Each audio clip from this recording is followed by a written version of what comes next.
guys, that's enough time lapse. I think you've seen enough of the time lapse for this shelter remodel. Triple episode fun. But Willow's behind the camera today, so let's go take a look at what the completed remodeled interior of the shelter looks like. We're going to go over some of the features on how we utilize such a tiny amount of space.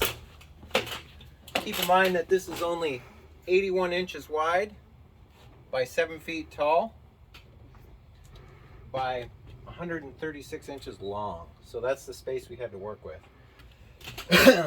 You'll notice here that we have a plethora of LED lighting that I installed. So we've got, right here we have just an entry light, which were the original lights that I had in here, and then we have RGB lights. So I took rock lights and repurposed them just like I did in the Snowcat, except these ones are a little bit different. We have a bunch of different colors that we can choose from, and we also have the flash and the strobe for our and the fun for the dance parties in the wintertime or whenever. And you have them in all corners? Yeah, so there's 6 of them in here. There's 3 on this side and 3 on the other side. It's hard to tell during daylight because it's so bright out, but you kind of get the idea. We also have little Op 7 strip lights that are under here that do the exact same thing. So, you know, if we're in here cooking or whatever, we have these. Because we like to rave and cook at the same time. So we've got disco club lights throughout the entire shelter, and they're all controlled with these remotes, and the Op 7 ones came with another remote too, which is kind of neat. It's a little keychain remote. So that's kind of a lighting upgrade that we did. If you'll notice here in the corner, we mounted the TV. I figured out a way to use the existing bracket that I had. I put brand new grade 8 hardware on it and some brand new aluminum spacer sleeves, so I could adjust the tension a little bit more aggressive. But it will stay in this position, and you can rotate it a little bit more so that if we're seated here, we can watch TV. And it also goes all the way to the ceiling here for when we lower the bed. So can we demo that? Yeah, we could demo that, but I'll show you how that works once we get the bed lowered down. I repurposed, well, I didn't really repurpose.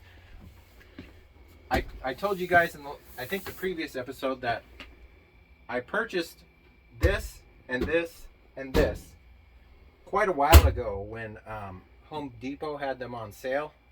They were discounted heavily. Like the table was $150, the cabinet was $150. So each of these cabinets were $150 and the table was $150. So $450 total.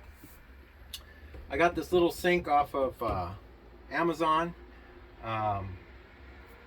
This awesome reverse osmosis 5-stage filter system. Got that installed, so we have drinking water now from the tanks that are stored underneath the truck.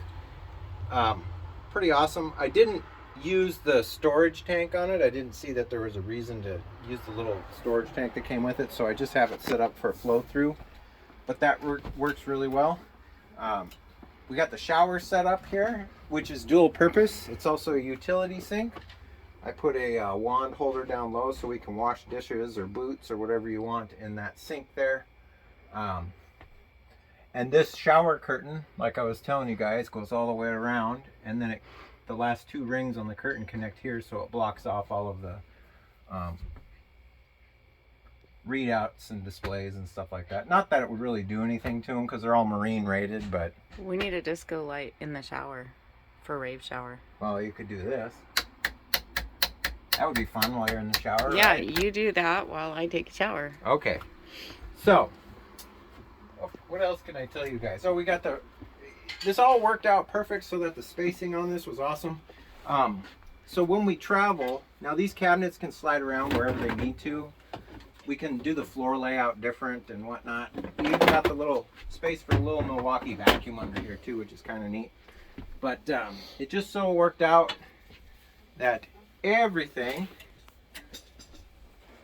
can get strapped by one strap. So all of the cabinets, the towels, everything that's under the table, the fridge and the table are bolted and Sikaflex to the wall with some brackets. So those aren't going anywhere, but there's just one bracket here in the corner that I got, and so when we travel, this gets ratcheted down and holds everything where it's supposed to. So that's neat. One thing I want to show you guys with this radiant heating system was something that stumped me for hours. Well, actually the entire day yesterday. So if you see this manifold here, I was trying to get all of the lines purged and primed and plumbed with coolant, and for whatever reason it just wouldn't do it. I even hooked a garden hose up to it and reverse fed everything, and it just wouldn't work.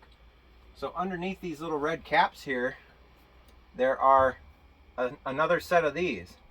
So basically it adjusts the flow rate that you want on each loop. So I opened those all the way up, and then I turned the Eberspacher on, and it primed everything and bubbled and burped the system for probably like 35 minutes. So that worked out really well. And that radiant flooring works awesome. I was in here barefoot yesterday after it had been running for 20 or 30 minutes, and the floor was nice and warm. So that's going to be great in the winter time. I think what we'll do next is show you guys how we lower the bed down. And this can be done with one person or two, depending on how you want to do it. But I've got these pins here that I put in. What you want to do is you want to take a little bit of tension off of it. You can pull the pins, and we'll pull the pins on each side here. And all of our bedding is compressed up there right now to maximize the space that we have underneath.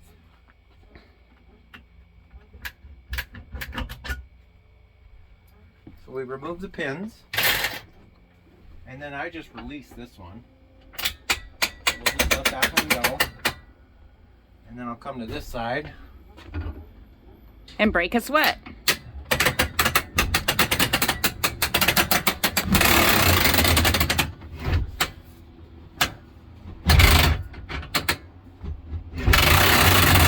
And you kind of got to coax it a little bit because it doesn't want to go. Oh! A little There we concussion go. in the... A lot of times it comes down a little bit easier than that. So the way that we can get up onto the bed here is we've got these little step stools. Don't hang yourself on the seatbelt. So once this lowers into position, you can take up some of the slack on these seat belts.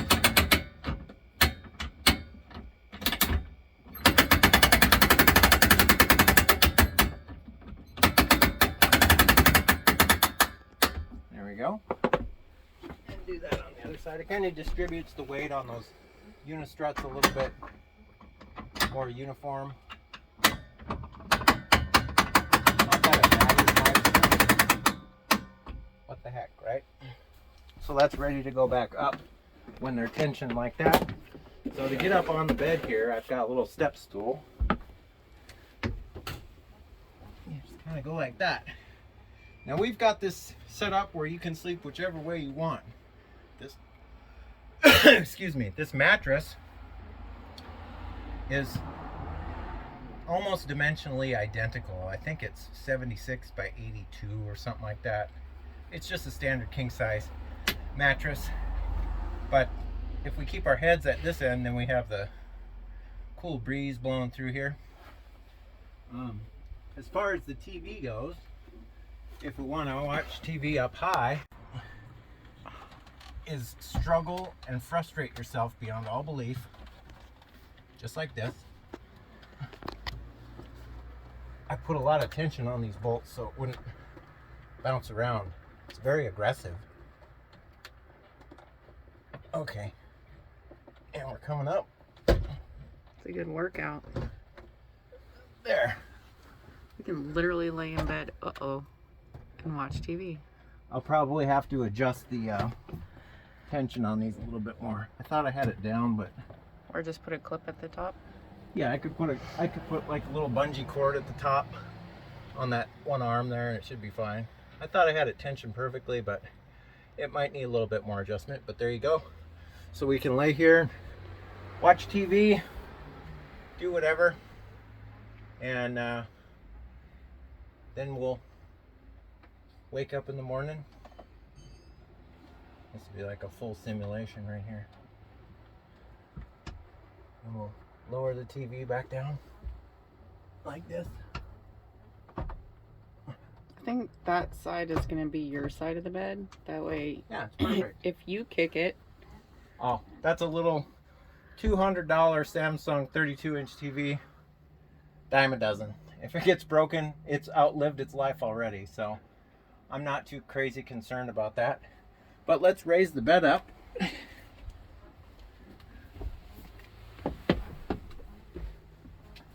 This is almost like a workout.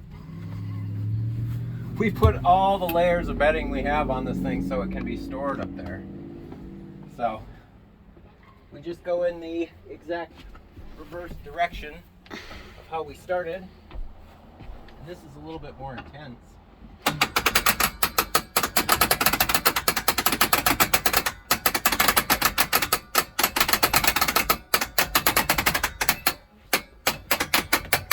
It's a good workout.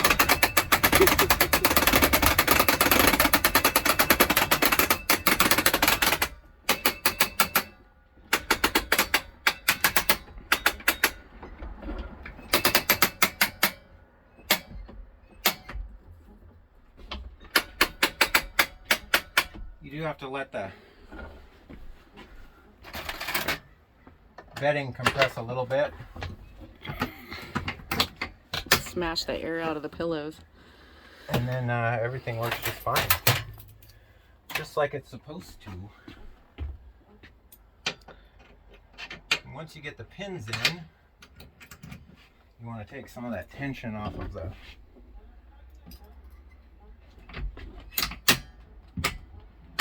There we go. Take a little bit of tension off these straps so that the weight is being distributed evenly.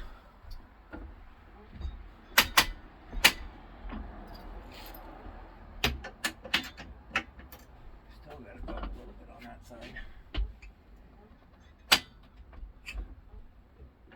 Ooh, that's tight.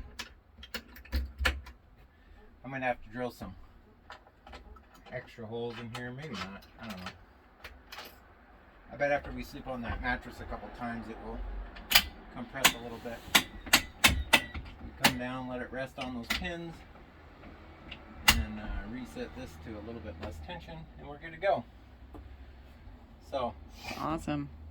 everything worked out really well as far as placement of everything went. I think that this will be supplementary, and we'll use the flooring for heat. It's nice and quiet, and I'm hoping that there is enough BTUs from the Eberspatcher to heat the shelter in the winter. If we can use just the radiant heating on the floor, that would be fine. Worst comes to worst, we can use this supplementary heater or turn the truck on and run the heat pump or the mini split. So that works out pretty good. I think that's probably gonna be it for everything. Did I cover everything? I think I covered everything. Let's see. Yeah. Plenty of storage space. We still got the original electronics cabinet, and then I moved Willow's kitchen cabinet over to here. We got lots of room down there for shoes. I did buy a magnetic screen to put around this door. I'll get that installed at some point, but yeah, this is a much better setup than the hobo style stuff that we were doing before, which I mean is fine. We wanted to test out the truck, make sure this is something we wanted to keep doing, and it definitely is. So, but I believe that's going to be it for today, guys. If you like this episode, give me a thumbs up. If you're not subscribed yet, I'd love to have you as a subscriber. Apparently that guy wants to be a subscriber. But as always, I hope you guys are taking care of each other, staying safe, and I'll catch you next time. See you later. Bye-bye.